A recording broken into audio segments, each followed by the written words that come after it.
Welcome to Culture is an Inside Job, the podcast on building an authentic, engaging, and inspiring culture.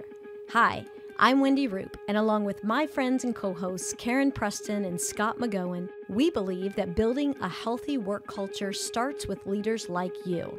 If you're ready to get real and dig deep into your own self-awareness, determine how you want to show up in the world, and then take aligned action to transform your leadership and those around you, then this podcast is for you.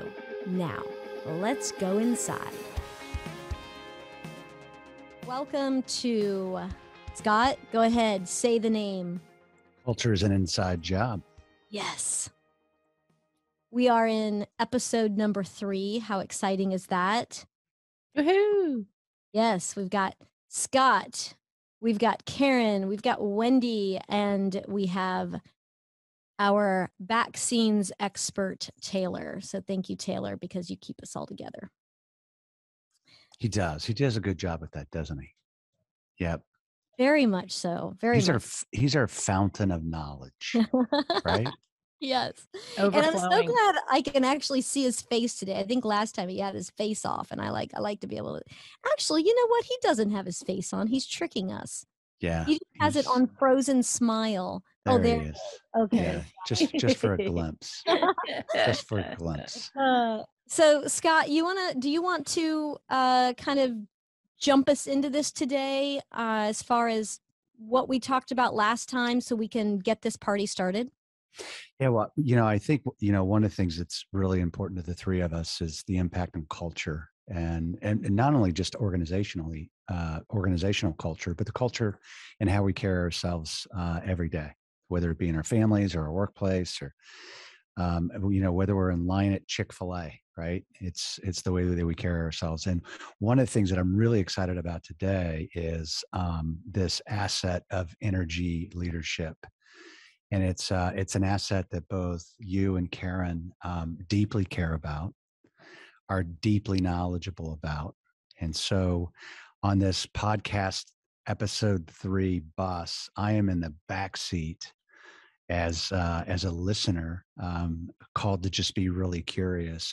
And Wendy, I've watched you use this a number of times with people, and it's enormously authentic, and it can be really powerful. So I'm just grateful to be sitting next to the two of you, and I am going to listen and learn. So take it away.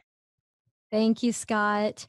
Yeah, and before I want to jump over to Karen here too, but before I do that, Scott, the one thing you bring many things, but for this episode, what you also bring to the table are the stories that you have, right? Like you being the CEO of a company and caring so much about culture, and you do have an understanding of energy leadership, but the stories as we're talking about this. So we're excited to, for you to pepper those in with us. And why this is so important, Karen and I, in doing this work, we received our coaching certification through IPEC, Institute for Professional Excellence in Coaching. And energy leadership is a piece of it's the core of it, but there's an energy leadership assessment. So we were able to get certified in that as well. And as we talk about culture, and I think we mentioned this last time in podcast 1 or 2, in order for us to really have the effect that we want in culture and to have that alignment, we have to have a very deep level of self-awareness. And for Karen and I, that's the beauty of this work. The energy leadership work really helps us to have a level of self-awareness about how we're showing up in the world. So at that, I'm going to kick it over to Karen so she can set us up a little bit more about what energy leadership is all about and why it's important, and then we'll jump into explanation. Cool. Thanks, Wendy. So energy leadership, yeah, it's pretty fascinating. And I think the most relevant piece to it really is the fact that it's a tangible language for us to use together. It's a tangible language for us to introspect within ourselves. It's a tangible way to look at a dysfunctional culture. So let's just jump right in. How's that sound? Sounds great. So we talk about, I don't like to use positive and negative around these, this language and energy leadership because it's very judgy. Um, we use terms like catabolic and anabolic, whereas um, when we find ourselves in certain situations where we're feeling stuck or we're feeling limited in our focus, where we're feeling helpless, uh, those are more referred to as like damaging and destructive kinds of mindsets. And we'll talk a little bit more about this. The other way to shift into a higher level of thinking is more anabolic, where it's more constructive and creative. So energy leadership has 7 levels. And the lower levels, obviously, are more of that catabolic energy, whereas the higher levels are more anabolic, which is the constructive and creative. We find ourselves moving through these throughout the day.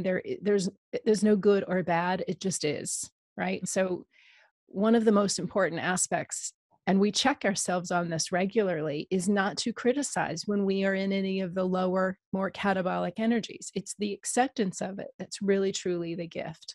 And we'll talk about that. So let's jump right into level 1, right? The mindset in level 1 is I lose. This is where I feel very helpless. I feel hopeless. There's a lot of apathy and lethargy in this level.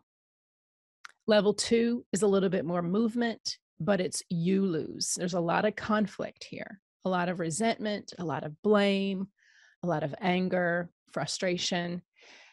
And so you can see both of these areas that we may have in as a mindset, experiences that we have where it puts us in feeling helpless or hopeless or angry and frustrated. These are some damaging and destructive mindsets, right? Level 3, we start to move to a little bit more anabolic energy. We move away from a loss to a win. It's an I win mentality, right? But I'm not really caring about anyone else. I'm just going to do whatever it takes for me to get my win. There's a lot of coping and a lot of rationalizing in level 3. A lot of this is just keeping ourselves out of 1 and 2 because we see they don't serve us. So that's where the rationalizing and coping comes in. However, we stay stuck in this space oftentimes and never get to any of the higher levels and stay in the good enough mindset as well. So this is kind of like the hamster wheel. Mm-hmm. So I talk about level 4 as a bridge to the higher levels, and this is you win. And the you here is a specific other person, a specific situation that we find ourselves in, or specifically back to us that we are going to be of service and give compassion to. It's a little different than the nuance of level 3. I'm just going to go do whatever it takes for me to get my win. And for me to actually show the compassion to myself that I need right now. Very different. So on this level 4 bridge to the higher levels, we find ourselves walking across in this service and compassion, being very curious, which begins to open up our minds to where level 5 is, the win-win. This is where we start to take more responsibility without feeling the shame and guilt of what that looks like. We see more opportunities. We see options now. Our view is much more expansive, right? You can feel it, right? You can feel that level of being able to see, wow, this is a potential now.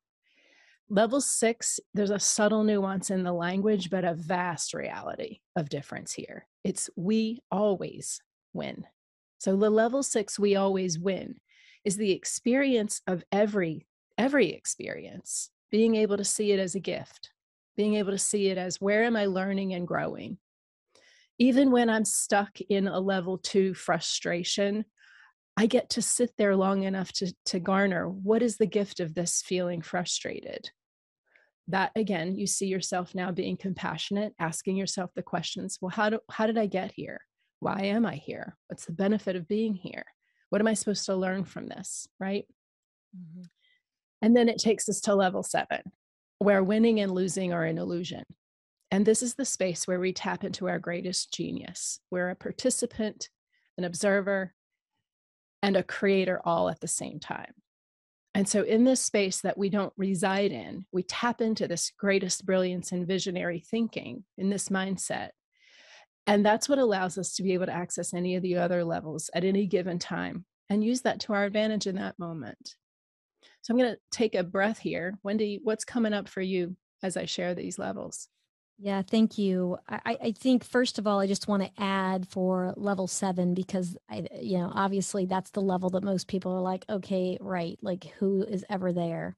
And the one thing that I will say right now, I think of course, we're going to talk about each of these levels a little bit, but in level 7, it is when we are using our whole brain, right? Because people want to make this about, are you floating on a cloud? Are you, right? But I like to make it about brain science because people can connect with that. This is the reality of that when we are at the higher level of energy, we're using our whole brain, which is what helps us to be able to connect to the other levels, which is what you were talking about, right, Karen? Mm-hmm. Mm-hmm. And then the other thing I just thought that I would bring up, Karen, maybe it's important for us to talk about some of the misconceptions and things of when we talk about energy leadership, maybe some assumptions people make. Mm. And one of the things that I hear on a regular basis are that people feel like, well, they'll say, oh, well, when I'm in the lower levels, I'm always really sad, right? And I'm in the upper levels, I'm always happy and nothing's ever wrong and so forth. When that's, again, it's not about good or bad or right or wrong or necessarily happy or sad. It's about being able to understand where we're at when we're each one of those levels, and they just show up a little bit different. And so I think that's important, to make sure that we're explaining to people that just because you're coming from those higher levels of energy doesn't mean that you don't have a bad day, right? Doesn't mean that, when you lose somebody that you're not sad or you don't ever get angry. I just want to call that out because I think working with leaders, especially, I think sometimes kind of misunderstand what the levels of energy mean. Mm. Thanks for bringing that in. And so to give, again, some tangible language for us, 3 pieces is awareness, right? And that's where this is really great. It's building that self-awareness and that ability to now see what is going on around you, right? How am I showing up energetically? Where am I? What energy level am I in right now? What energy level is he in right now? Mm-hmm. How can I meet him where he is? We'll talk a lot about that. But the second piece to this is acceptance. And that's what you were saying, in the ability of just saying, okay, if I'm sad right now, how can I accept that I'm sad instead of being like, I don't want to be sad. Mm-hmm. Sad is bad, right? Mm-hmm. And the third piece here is conscious choice. The more aware we can be, the more we can accept what is and what isn't, right? For those of us who are control freaks, we get to let go of the things we can't control and take hold of what we know we can, right, Scott? Yes. And then be able to choose how we want to move forward, right? Consciously. And this is where I want to just make this connection back to culture, Mm.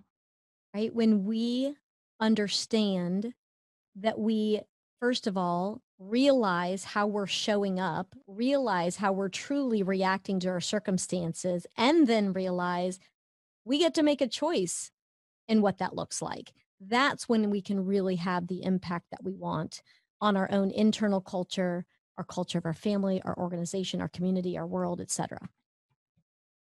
Scott, I wasn't calling you out as a control freak. No, but I think it's important. I mean, I think, the things as I explore here, that like there's just a lot of people that, quite frankly, they think that things are going really well because they're getting their way. But the way they're getting their way is destructive to an organization. Mm-hmm. Yeah. Huge. And, they're, even though they might be successful in thinking they're getting their way, they're manipulative, right? They are control freaks. They're not growing people behind them, above them. But at the end of the day, and I have a deep respect for just humanity, even at its worst. It's everybody just trying to do their very best. And sometimes our best sucks. Mm-hmm. But without self-awareness, we'll probably use the tools that get us what we want. Mm-hmm. But when we have the other tools, which you both of you are so just deeply ingrained and have the competence to be able to talk about this, an example of that was like level 3. I think sometimes as a leader, I've always been maybe naturally speak last in a room, right? Observe, reflect, discuss.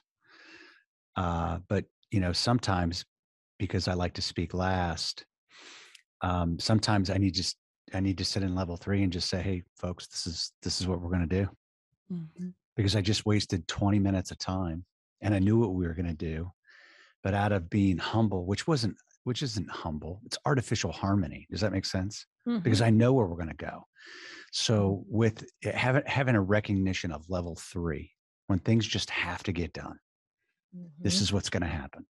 This is my role. This is my title. This is my authority. And this is what we're going to do. I thought that used to like bother people. No, they're like, great. Let's just do that. Next. Now what do we talk about? And that was really interesting to me, watching that kind of manifest itself into something that I thought was going to be unhealthy into something that was unbelievably healthy. Just tell us. If you already know, just tell us. We're good. Yeah, I was just going to ask you your experience with that, right? Like when you went from that realization of, okay, I need to make sure there's harmony, for all the reasons that we do that, to let me step into, right, what is the truth of this situation, and let me share that up front versus sitting back. So it sounds like you had a really good experience with that and people really did appreciate it.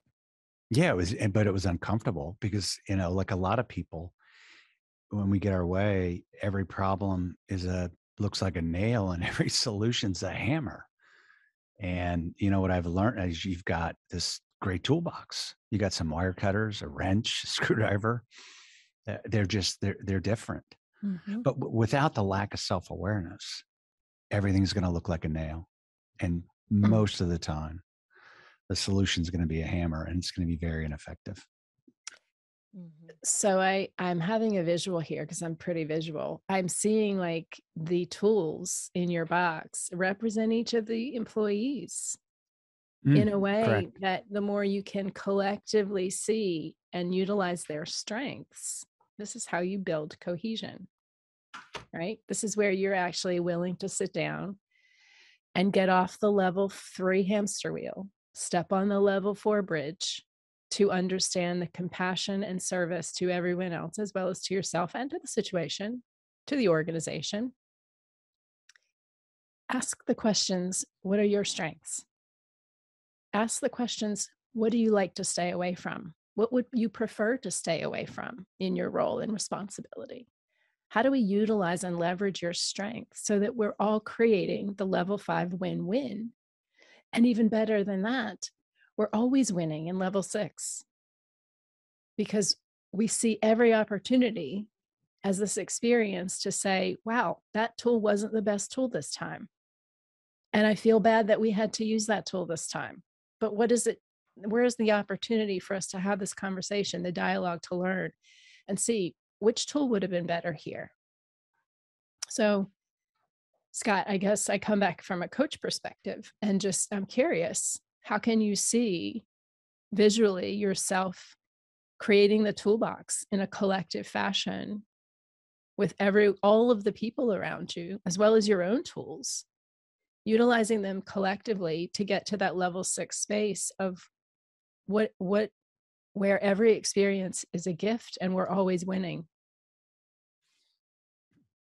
I never liked using that level 3 authority. It's not natural for me.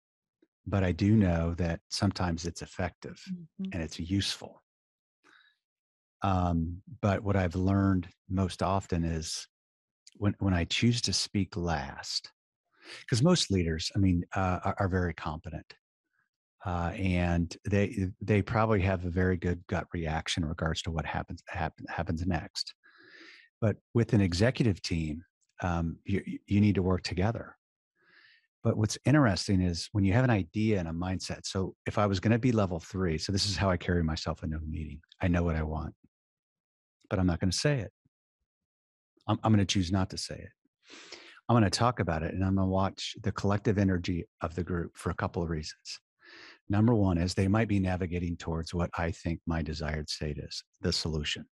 More importantly, they could alter and tilt my opinion in a different direction. Mhm. And the freedom of that is amazing. I think you're sitting back with a beautiful level 4 posture. What would you say here, Wendy? Oh, absolutely. It's definitely a level 4 posture of, that service, um, because you are open-minded and want to be open-minded to what does the group and what do others need. At the same time, stepping into that level 5, which is that, we both win. And really, we call it out as the explorer, which again, we'll talk more about this later, but really where, you start to really explore all the different options. So yeah, I agree with you. Mhm. So I think that you think maybe there's a level 3 here, but I think it looks more like level 5 and 6. Well, Mhm. I think that approach definitely is certainly much better than level 3. I had a coach one time tell me his brother was a general in the army, and I don't know if you remember Pete Kunk. Of course I do. Yeah, he told me the story about his brother. So he walks in, and there's a big group of people. I don't know, like 30 people around, and he walks in the room and he tears the stripes off. You know, they're velcroed on shoulders. The stripes on a uniform. So he tears off his four stripes and he puts them on the table. And he said, "We're going to have a conversation. We're going to talk about this. At the end of the day, I'm going to put these stripes back on my shoulder, and it's my call. But I want to talk about this without this authority." Which I thought, and obviously I didn't grow up in the military. I probably wouldn't have survived. I doubt it. I have a lot of respect for people that understand that structure and balance and that authority, but just the freeness and being open in that environment and surrendering all authority title, labels and titles is just a really cool thing to watch. Well, he was making a choice, right, Scott, which is exactly what, we're talking about. And he went into that understanding that he had a choice in how he wanted to show up. And so that's what he was stepping into. The other thing I wanted to bring up, I wrote this down as you were talking, is the realization that no matter where we're at and how we're showing up in situations and reacting to things, um, we get to ask the question again. This goes back to what Karen said about it not being bad or good or right or wrong. How is this serving me? So for you, Scott, when you talk about, let's just keep using level 3 as that example, when you go into a meeting as an example, and you know that you've taken that approach before in that level 3 of saying, well, this is what's going to happen. I hope you come along, right? But ultimately this is what's going to happen. How is that serving you? Right? And how is it serving the other people? So if it is having the effect with the outcome that you hope for, then great. If that isn't in coming from that level, then you get to choose how else you're going to show up. Just like the example of the more higher level 4 or 5, um, as far as coming from the place of, no, I want to hear what everybody else has to say, and then we'll make a collective decision. So we can always ask ourselves that question: how is this serving me? Yeah, no, that's really cool. So Wendy, would you like to go ahead, Scott. No, I was just like an example of walk me through as a novice, right? So I'm like learning with everybody else. Walk me through a level 1 statement, like what it would sound, a sentence that would sound like level 1, and a sentence that would sound like level 7. Does that make sense? Mhm. Mhm. You wanna do one? Let's see. Um, Well, I mean, a One or level the one, other doesn't matter. yeah, I mean, I'll do one. Okay. So, and Karen, add to this because I want to make sure that I'm right on. But I mean, I would say a level one would be, this always happens to me. Nothing ever goes my way. I always, um, yeah, just that victim mentality where you don't feel like you have any choice. I don't have a choice in the matter anyway. So why even try? This always happens. I suck. I give up. I Yeah. suck. I Yeah. I give up. Yeah. Yeah, it's not worth it. Mm-hmm. Yeah. So really, where you're just stuck. Feeling that sense of hopeless, really, and helpless, where it's hard to see options when you're in this mindset. And um and so I like he's wanting to go to level 7. Mhm. But let's stay here in level 1 a little bit. Let's embrace and embody a little bit of level 1. Would you be okay with that, Wendy? Scott, Yes. would you be Mhm. okay with that? And you use the term victim, and this is hard. This is hard to hear, right? Nobody wants to feel like a victim. Nobody wants to be called a victim. Nobody wants to refer to their mindset as being in a victim mindset.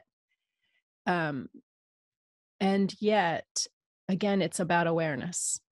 It's about a reference to it. It's not good or bad. It just is. It's just, this is how I'm feeling. There's a thought, there's a feeling, and it's an action or an inaction based on those thoughts and feelings, right? Mhm. So think about when we're feeling helpless and we're feeling hopeless and we feel like it's not worth it.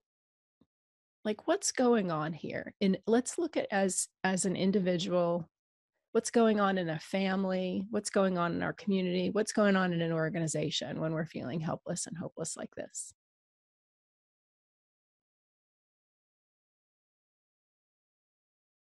Meaning, are you asking a real question Yeah, right I mean, it may be just creating a space for anything to pop up here. now? Oh, okay. Yeah. Um, But when you think about what Karen's saying, I'm curious from your perspective. The way that we described it, what do you feel like is happening within an organization or within a family, when you're hearing that from someone or multiple someones, that kind of language? Yeah, I mean, I think everybody, yeah, no one naturally. I The only reason why I know this is because I was the mayor of victimhood for a long time. Mhm. It was a very familiar place for me, and it was comfortable, which is really bad. And then I was also really drunk on chaos. Like chaos was just normal. When things got peaceful, I was like, "Whoa, I don't want to do that anymore," because that got way too normal. Like chaos was pace was my drug of choice. And so today, one of the things that I love to do when we're at least in a leadership session is this whole red dot exercise. Like you're at a mall or you're at a park and it says you are here.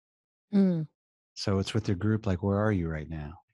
And so, we're dealing with a lot of people right now that are my age whose parents are they're really sick and they're taking care of them. So we can be in a really big strategic meeting, but so and so is worried about, their mom that's in hospice.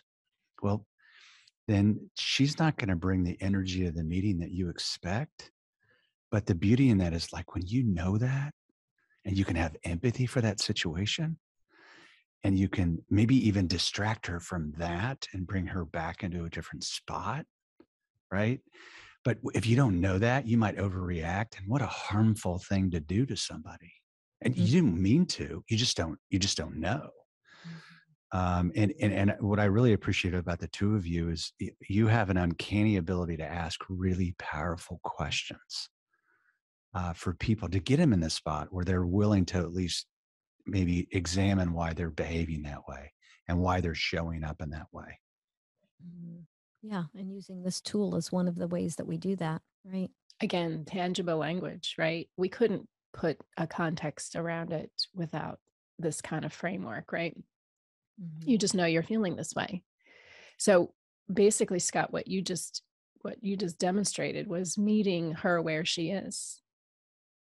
And if you were to empower her in a way, you could shift her energy to at least that space of level 3 where she starts to feel a little bit more coping and rationalizing, right? Where we may not need to get her all the way to seeing this as a gift, because for her and her mom, you know, in hospice, that feels very traumatic at where she is. And this again goes back to that self-awareness. So the Yeah, more self-awareness we have, right, that pulls us back to being able to know how we can show up for her. yeah. Just I love the explanation of this, and I think the biggest thing is, again, some people are more self-aware than others. And so the beauty of this work is is helping people. And I think what I want to hone in on is when you said to Scott, helping her to shift, from the lower levels into like a level 3. And I love the way you said that, Karen, because that's the important distinction between forcing somebody or fixing somebody or thinking that we have to get them from here to here. We can't do that part. We can invite them to see it by the way that we meet them where they are, because like energy attracts like energy. And so, Scott, when you're showing up in that higher level of energy, you have more opportunity to attract other people to that energy because they feel it, they see it, they probably will eventually get to the point they want more of it. When you come from those lower levels of energy, like when you lived, as you called out, in victimhood or what have you, again, you were attracting. I bet if I took you back to that time and I ask you, what were you and who were you attracting back then, it would look very different than today. Oh, no. It's funny as I was thinking about this and, um, with kids, like, do you ever have your kids like lose it in a grocery store? Right. And you're so embarrassed, but have you ever acted out in front of them?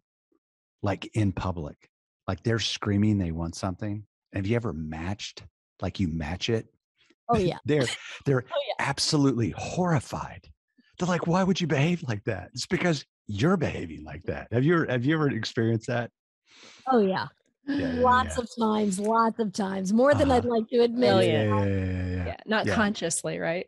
yeah, yeah. You go from like masking it, like I want to make sure I'm perceived as a good parent, to just exactly identifying and matching their behavior. And Mhm. it's Until funny. you find out that you were actually being videoed the whole time. Right? Yeah. And you're on YouTube. Yeah. Yeah. Yeah. Not Yeah. good, Yeah. not good. Yeah. Yeah. Karen, there's so much we can dive into with this work, and while we may be a little bit all over the place in order to help give the foundation for this, we'll definitely, as I think Scott uses this term, land the plane, eventually in the next couple of podcasts to give people an even better understanding about this work.